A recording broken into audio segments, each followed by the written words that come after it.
কাজটা তো আমি শুরু করতে চাই, কিন্তু তার আগে আমি আমার ফ্যামিলি থেকে পারমিশন নেবো, দেন তোমাকে জানাবো।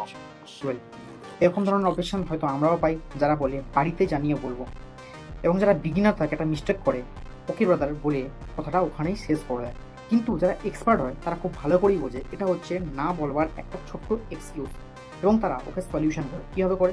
তাকে বলে যে হ্যাঁ ঠিকই বলেছো, ফ্যামিলিকে জানিয়ে কাজটা করা খুবই দরকার, কিন্তু তুমি আমাকে আগে বলো যে তোমার কাছে কি আগে প্রত্যেকটা জিনিস ক্লিয়ার হয়েছে? কোম্পানি প্রোফাইল, প্রোডাক্ট প্ল্যান সম্বন্ধে তুমি কি ভালো করে জেনে গেছো? কারণ যে জিনিসটা সম্বন্ধে তুমি ভালো করে জানবে, তবেই কিন্তু তুমি তোমার ফ্যামিলিকে ভালো করে এক্সপ্লেন করতে পারবে। এমন তো না তোমার মধ্যে কোনো কোশ্চেন আছে, যেমন আমার সঙ্গে কোনো স্ক্যাম হবে না তো, আমি কাজটাকে আদৌ পারবো, প্রাইসিং নিয়ে কোনো ইস্যু নেই তো? যদি এরকম ধরনের কোনো কোশ্চেন থাকে তো আমাকে বলো, আমরা সেটার উপরে কথা বলবো।